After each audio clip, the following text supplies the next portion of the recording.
नमस्कार. तसं तुम्हाला सगळ्यांनाच विषय बऱ्यापैकी माहिती आहे.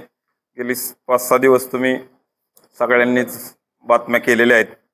त्या संदर्भात म्हणलं काही न्यायालयीन प्रक्रिया कंप्लीट करून आपले संवाद साधायचा होता, म्हणून मी आज तुमच्याकडं आलेलो आहे. तशी मी प्रेस नोट आणलेली आहे.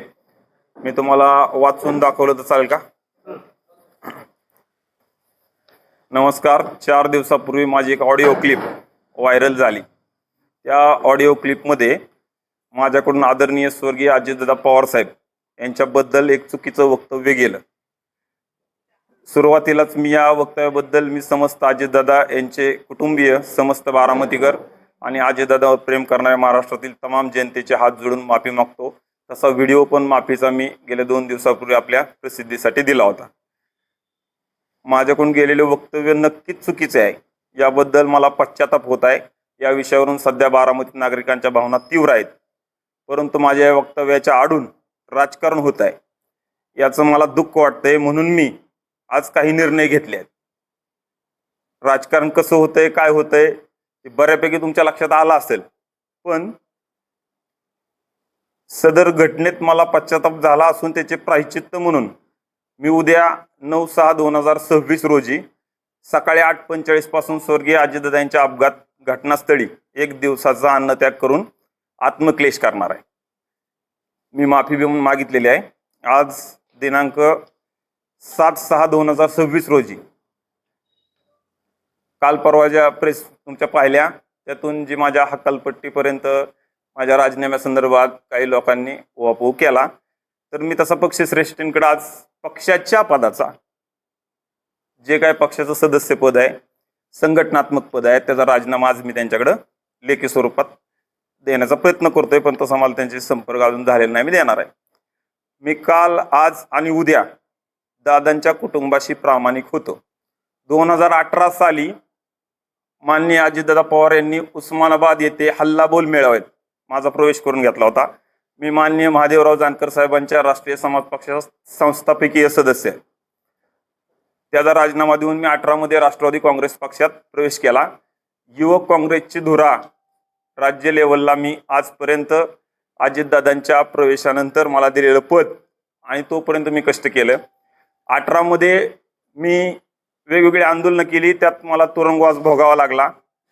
जे बी दादांनी मला कधी काम सांगितलं ते मी न चुकता केलेलं आहे, आणि त्याचं फलित म्हणून मला पहिल्यांदा काय मिळालं असेल, कोणी म्हणत असेल की वेगवेगळ्या कमेंट आहेत, आणि त्या कमेंटचा मला इतका मनस्ताप झालाय, आणि त्या मनस्तापामुळे मी खरं तर तुमच्याकडे आलोय. आज त्या संघटना पदाचा राजीनामा पक्ष लेवलला देणारच आहे. मी कालही प्रामाणिक होतो, आज बी आहे आणि उद्या पण राहणारच आहे. मी पक्ष सोडल्यानंतर 2029च्या विधानसभा निवडणुकीत जोपर्यंत आदरणीय सुनेत्रा वहिनी, मला म्हणजे भरून येते, सुनेत्रा वहिनी पवार साहेब यांच्यावर विजयाचा गुलाल पडत नाही तोपर्यंत मी कोणत्याही राजकीय पक्षात प्रवेश करणार नाही. मला यांनी हकालपट्टीची म्हणजे ती धमकीवाजाच होती हो प्रेस.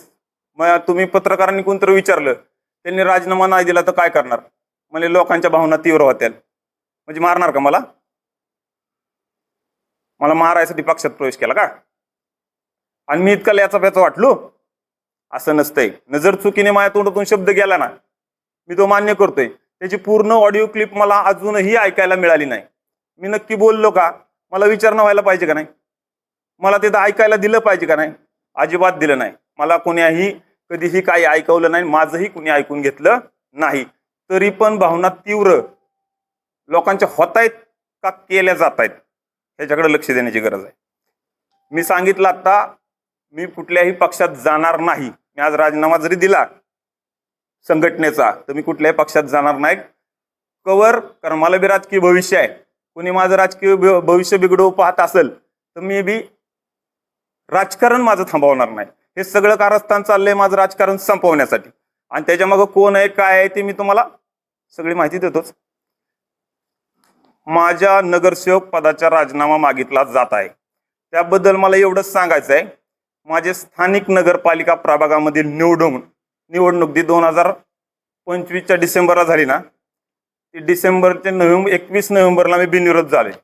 आणि ते बिनविरोध शब्द इतका जी मनाला लागलाय की तेव्हापासून माझ्यावरती राजकीय षडयंत्र चालू झालं. त्या षडयंत्राला मी घाबरत नाही. माझ्या प्रभागातील स्थानिक काही लोक आहेत यात आणि शहरातील हितशत्रू आहेत, ज्यांना मी कसाच मेचं ना. आता मी नक्की काय करतोय, अजून नगरपालिकेची एकही मिटिंग झालेली नाही. मला अजून त्या नगरपालिकेत जायला पण संधी मिळाली नाही. मी काल माझ्या एका धनगर समाजाच्या मित्राने मला मेसेज पाठवला, 94ला नाना पाटील नगरपालिकेत पुरुष धनगर समाजाचा एक नगरसेवक म्हणून निवडून आले. तदनंतर 2026ला मी आलोय.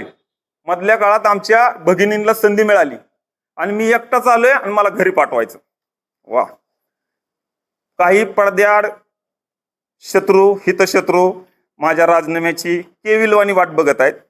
यामध्ये 2029ची विधानसभा निवडणूक डोळ्यासमोर ठेवून मी नाव सांगतोय आता, रोहित राजेंद्र पवार हे पडद्याआड भूमिका बजावत आहेत.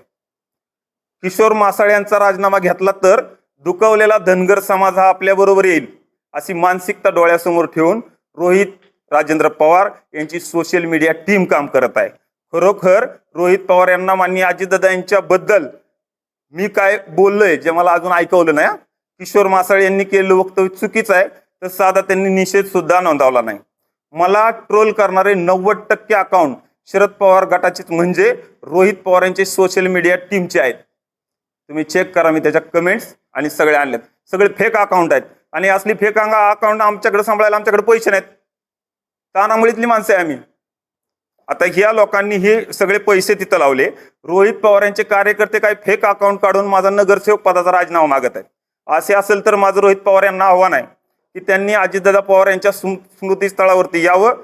त्यांनी सुद्धा सांगावं की रोहित किंवा त्यांच्या कुटुंबातील कोणीच अजितदादाच्या कुटुंबातील व्यक्तीच्या विरोधात विधानसभा 2029ची निवडणुका लढणार नाही, असं त्यांनी मला लेखी द्यावा. प्रतिज्ञापत्र यांनी द्यावं. त्याच ठिकाणी माझ्या नगरसेवक पदाचा राजीनामा पण देतो.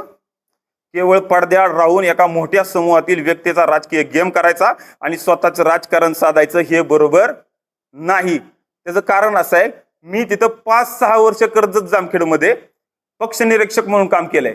तिथं माझ्याकडे आत्ता जाऊन बघा, माझ्यावर 5 अंगावर केसेस आहेत. एक तर 307 सारखा गंभीर गुन्हा आहे, त्यात मी 1 महिना जेल काढली आणि मग त्यांच्यासाठी त्याग दिलाय ना. त्याच्या बदल्यात मला वाटणीत काहीच मिळालं नाही. लेनदेन काय पाहिजे ना, सगळी मलिदावालीच आहेत ना. मलिदा गँगचं एक अकाउंट आहे, त्या अकाउंटच्या मी कॉपीज आणल्यात, तुम्हाला देतो. या व्यतिरिक्त माझ्यावर एक गुन्हा दाखल झालाय, त्याच्या आता बातम्या तुम्ही लावल्या. त्याबद्दल कोणतंही भाष्य करता येणार नाही, कारण हा गुन्हा न्यायप्रविष्ट आहे. त्याचा तपास चालू आहे. मी तपास पूर्ण सहकार्य करत आहे. न्यायदेवतेवर मला विश्वास आहे. मला त्याच्याबद्दल काही विचारू नका. एकूणच या सर्व प्रक्रियेत माझ्याकडून झालेल्या चुकाबद्दल मला खेद वाटत आहे. मी आत्मक्लेश करून माफी मागणार आहे. मात्र या विधानाचा गैरअर्थ काढून कोणतंही राजकारण करू नये. या विषयात कोणतीही जातीय भूमिका मी पुढे आणत नाही आणि आणणारही नाही. ज्यांनी मला ट्रोल केलं ते सगळे अकाउंट चेक करा. त्यांनी हा विषय जातीहून आलाय म्हणून मला आता तो उल्लेख करायची वेळ आली. मला जाब विचारला ते केवळ अजितदादा यांच्या प्रेमापोटी. त्यांच्या भावना मी ती 10% काही लोक आहेत ना, त्यांच्या भावना मी जाणून घेतो, त्यांचा आदर पण करतो, त्यांची पुन्हा पुन्हा 10 वेळा माफी मागतो. पण याचा राजकीय खेळ करायची गरज नाही. या सगळ्या मी 2 दिवसात जेवढ्या कमेंट आहेत ना, ज्यांना माझा राजीनामा पाहिजे का नाही, ह्या पत्रकारांनी सगळ्या कमेंट वाचायच्या. ह्यातला एक जरी अजितदादांच्या निधनानंतर ह्याची काय काय भावना होत्या ह्या वाचाय तुम्हाला मिळाल्या तर मी अजिबात तुम्ही सांगचाल ती प्रायश्चित्त करायला माग घेणार नाही. ह्यातल्या प्रत्येक ठिकाणी कोण साडी घालते, हो काय बरं झालं हेच फुट आला पुढं, हे काय. आणि ही असली यंत्रणा भावना ज्या दुखावलेल्या असतात ना साहेब, त्याला इतकी मोठी यंत्रणा लावता येत नाही. हे सगळं प्रिप्लॅन्ड आहे. ह्यातली नावं वाचा, ही सगळी बोगस अकाउंट आहेत आणि ह्या बोगस अकाउंटवाल्यांना माझं राजकारण संपवायचंय. आता जर मी 18 वर्ष संघर्ष करत इथपर्यंत आलोय, माझ्या अख्या खानदानात पहिल्यांदा कधीतरी नगरसेवक कसलं तरी पद राजकारणातलं मिळलंय आणि माझा जर राजकारणातला खेळ संपवायचा असेल तर मी तुम्हाला येणाऱ्या काळात म्हणजे आज उद्या त्यांचे व्हिडिओ रेकॉर्डमुळेच मला ही भोगायचं आणले तुम्ही, तर ते रेकॉर्डिंग आणि बाकीचे सगळे काय काय रेकॉर्डिंग आहेत ते सगळे मी उद्यापासून तुम्हाला देणार आहेत. फक्त तुम्ही लोकांना द्यायला माझ्याकडे चहा पाण्याला सुद्धा पैसे नाहीत आणि तुम्हाला पैसे घेताय असं म्हणत नाही, पण चहा पाणी पाजायला सुद्धा माझ्याकडे पैसे नाहीत. आणि यांची वॉर रूम टीम आहे, मग त्यांच्या पुढे मग माझ्या सगळी तुटून पडतात आणि त्यामुळे मला घरात बसावं लागते आणि रडावं लागते. रडल्यामुळं का लिकरू आणले मी आज. कुठे गेलं ये की बाळा बस. बायका पोरं टेन्शन मध्ये येत आहेत. जी काय असेल ना ती माझ्या बायकोनी आमच्या कुटुंबाचं आमचं आम्ही बघून लागा. बस एवढंच. काय माझ्या भावना तीव्र झाल्या असल्या समजून घ्या, पण मी भोगतोय आणि मला रिंग केली जात आहे आणि त्या रिंगीला मी जशाच तसं उत्तर द्यायला खंबीर आहे. मान कुणाला वाटत असेल माझ्या मागं लोक नाही, माझं काय नाही, तर ते लोक माझी सोबत आहेत. अजिबात काय काळजी करू नका. मी चांगल्याच बघत आलोय, माझं वाईट बघतोय.